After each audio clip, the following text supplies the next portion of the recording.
C'est le retour de l'enfant prodigue Edgar Wright. On n'avait plus vu le génial réalisateur de Shaun of the Dead et de Scott Pilgrim depuis 2021 et son merveilleux Last Night in Soho. Et pour la première fois, il se tourne vers un vrai blockbuster américain coûteux avec Running Man, à la fois film d'action bien vénère et réadaptation d'un livre mythique de Stephen King. Mais alors, qu'est-ce que ça vaut? C'est ce qu'on va voir. C'est une grenade!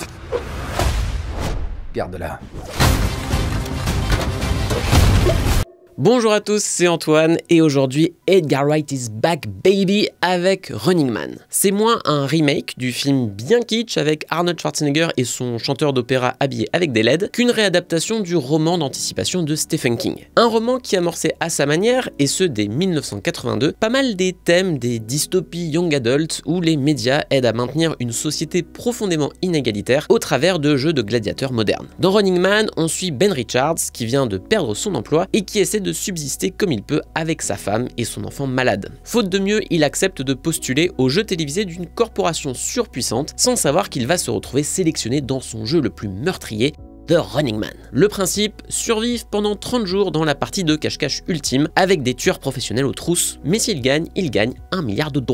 Bon, avec Mathieu, on est les deux Edgar Wright Zoos de la rédaction et j'étais donc très impatient de voir le résultat final. D'autant qu'au-delà de Last Night in Soho, superbe hommage au giallo qui interrogeait son modèle esthétique, Wright avait également signé en 2021 un super documentaire sur les Sparks Brothers. Les deux films, très différents l'un de l'autre, marquaient en tout cas une véritable évolution pour l'auteur, qui donnait envie de voir la suite. Et pour le formuler simplement, j'aime beaucoup Running Man. Non seulement parce que c'est joyeusement ludique, comme tout bon film d'Edgar Wright, mais c'est aussi son film le plus énervé. Ce qui fait un bien fou, surtout quand on sait que c'est de loin son plus gros budget, un vrai film hollywoodien à 110 millions de dollars, bien loin des 60 millions qu'avait coûté à l'époque Scott Pilgrim. Et comme ça faisait 4 ans qu'on attendait, on a profité de la venue d'Edgar Wright à Paris pour lui poser quelques questions sur Running Man, que je vais implémenter dans cette critique. Et ça m'a fait d'autant plus plaisir que je vois dans Running Man une manière pour Wright d'expliciter des interrogations politiques qui étaient déjà présentes dans ses autres films. Donc ça peut être l'occasion de réviser sa filmographie. Et ça tombe bien puisque cette vidéo est en partenariat avec sonvideo.com, dont les 17 magasins en France et le site internet rassemblent ce qui se fait de mieux en matos pour vos films, vos jeux vidéo et votre musique à la maison. Donc si vous voulez vous refaire à tout hasard la trilogie Cornetto dans les meilleures conditions, c'est le moment de profiter du Black Friday. J'ai pour vous 3 produits différents, tous en promotion sur le site de sonvideo.com. Les liens sont dans la description. On commence avec une barre de son Yamaha. Bon, et je vais faire apparaître son nom à rallonge à l'écran parce que sinon on en a pour la nuit.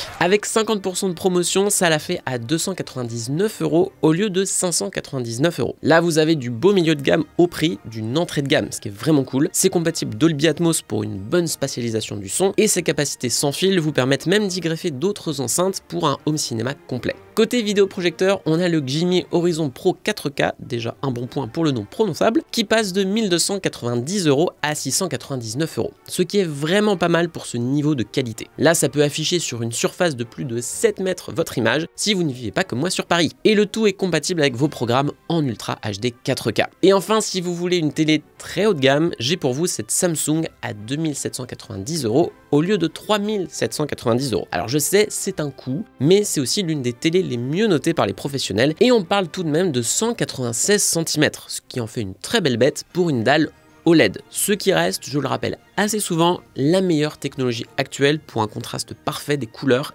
et des noirs très profonds. Avec tout ça, vous pouvez allonger la liste au Père Noël. N'oubliez pas, les liens sont dans la description.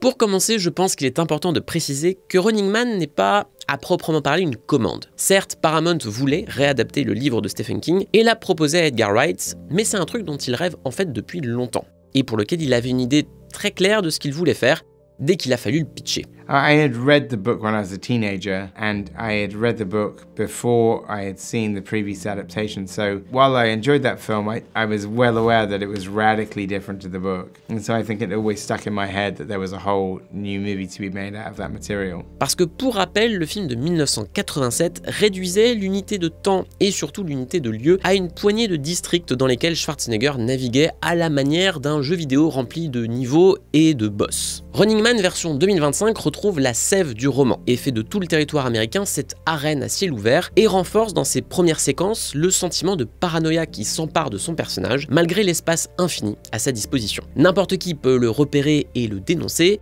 le monde entier est contre lui. Alors, Wright ne perd rien de sa malice et de son humour, je pense notamment à un plan génial vers le début du film où Ben bouge la tête en même temps qu'un portrait de lui diffusé dans une gare, mais il adapte l'absurdité de ce monde de science-fiction au désespoir de la situation. Et si comme moi vous êtes très fan du Edgar Wright hyper virtuose, avec ses jeux de montage, ses zooms rapides, ses entrées de champ improbables et cette faculté à ce que chaque détail de la mise en scène et du scénario se réponde, il faut accepter que Running Man ait moins ce côté grandiloquent, je dirais, que Wright réserve plutôt à la réalisation pour le coup très clinquante du jeu télévisé. Alors attention, le mec n'a pas abandonné sa maestria.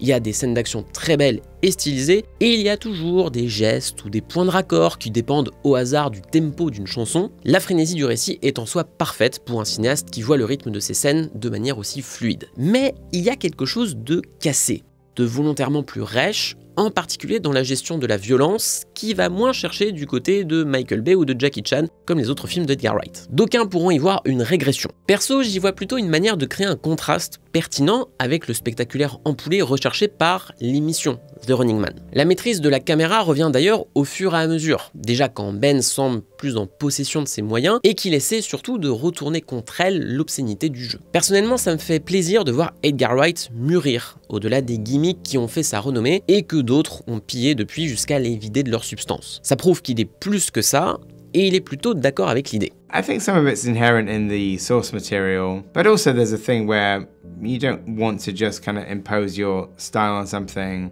for the sake of it. It has to be organic to the story. A big part of that for me was also putting it all from Ben's point of view and making it something where you would really feel like you're on the game with him because he's the center of every scene. And that's something that really stayed with me from the book, and I felt the same way when I reread it, is that the sort of the subjective point of view makes, I think, for a more intense and exciting film. Et encore une fois, ça n'empêche pas Running Man d'être l'un des films d'action les plus cool de l'année. Bon, faut dire qu'il n'a pas eu énormément de concurrence non plus. Et le contexte du film a permis à Wright de tester autre chose, de troquer son montage habituellement très découpé pour des travelling longs et très élégants qui jouent vraiment avec la place de Ben Richards dans ces décors où tout semble vouloir le tuer. Le film adopte même la dynamique de tournage de l'émission, qui retransmet la poursuite grâce à des drones caméras dont il embrasse parfois le point de vue. Alors, vous me connaissez, en grand fan de Michael Bay et de ce film de grand malade qui est Ambulance, il fallait que je demande à Edgar Wright ce que le drone a pu apporter comme nouveauté à sa grammaire cinématographique. The irony is that not all the drone shots were shot with a drone. Because I think there's things in terms of what we needed them to do, like sort of they're kind of very closer to the actors than is safe. Bon, maintenant que ça c'est démystifié, j'ai un peu insisté pour qu'on parle de cette stratégie de mise en scène, qui reflète l'étau qui se resserre encore et toujours sur Ben Richards. I think it was more about the subjective nature of it. You can do like a running Steadicam shot, but it's nice to have a scene where you're running away from the camera. One of the first short films I ever did as a teenager was about a guy being chased by a subjective point of view camera. So it's actually sort of harking back to something I had done when I first started out. It's sort of a gift in a way that the show has lots of cameras and is able to kind of like record. You know, when the rovers turn up, we always thought of them as being like vultures. It means that death is near. But yeah, it's nice where you can, in action cinema, where it's like, we're just gonna cut to the camera that is chasing him at this point. Bon, même si j'aurais adoré parler technique avec lui pendant des heures, j'ai justement toujours trouvé injuste qu'Edgar Wright soit considéré par une partie de la presse comme un simple formaliste, et un petit malin qui saurait juste jongler avec ses références. Alors pour être clair, je trouve que Running Man fait ressortir certaines de ses limites, en particulier dans l'écriture un peu mécanique de certains de ses personnages secondaires, et je pense surtout pour ça à la femme de Ben Richards, qui n'a pas beaucoup de temps pour exister à l'écran. Mais le réduire à un clipper qui remixerait les meilleurs tubes des autres, c'est une grossière erreur. Le truc, c'est que Running Man déborde d'une colère politique, mais qui a au fond toujours été là chez Wright, caché derrière le vernis attrayant du pastiche, notamment de la trilogie Cornetto. Le cinéma d'Edgar Wright, c'est par essence un cheval de Troie, où son jeu avec les genres servait à détourner ou au moins à interroger les politiques qu'elles mettent en exergue. Hot Fuzz reprenait le buddy movie policier pour dépeindre le fantasme d'un fascisme qui s'auto-convainc de sa légitimité par son côté cool.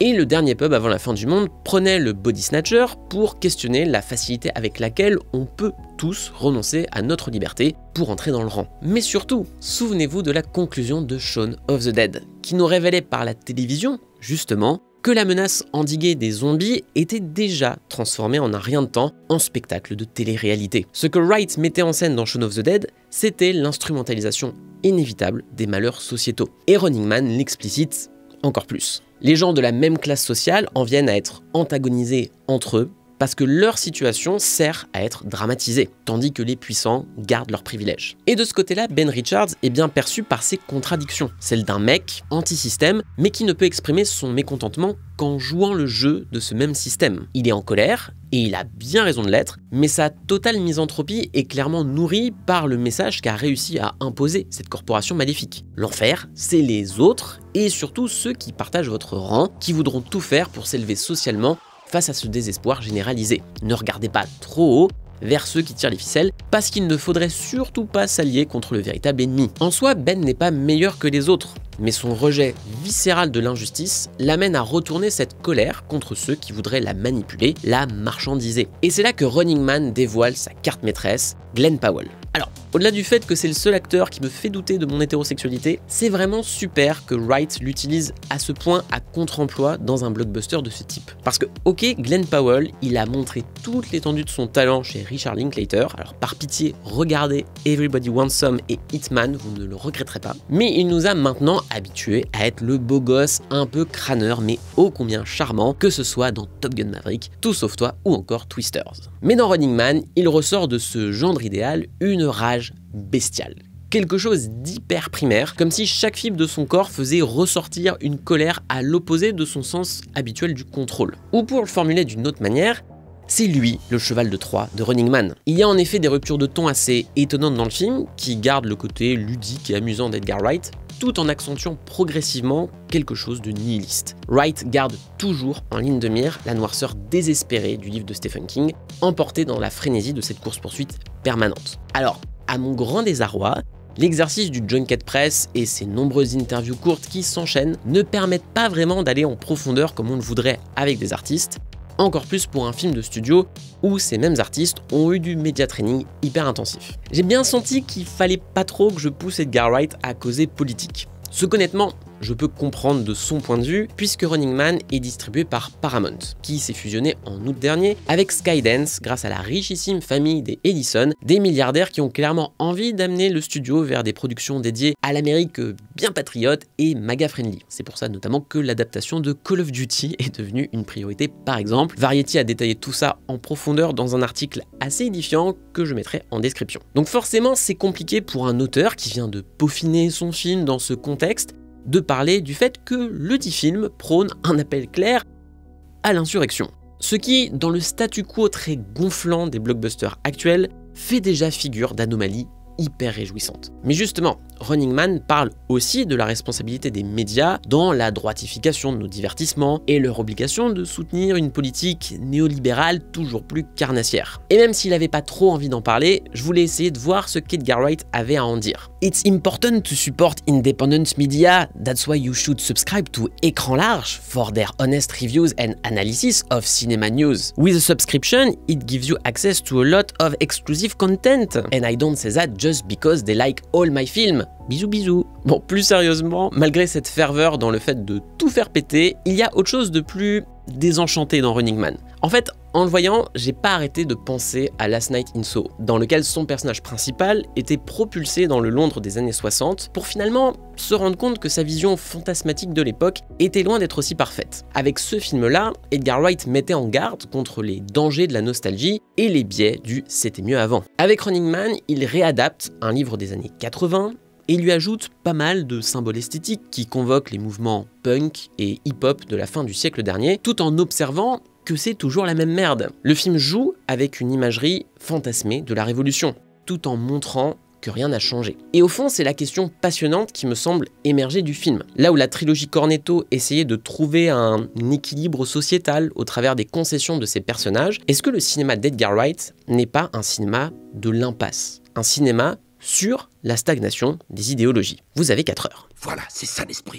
Merci à vous d'avoir suivi cette vidéo, j'espère qu'elle vous aura plu. Et si vous voulez qu'on continue de parler cinéma et politique, je vous recommande ma vidéo sur les problèmes du Marvel Cinematic Universe. À la prochaine, ciao.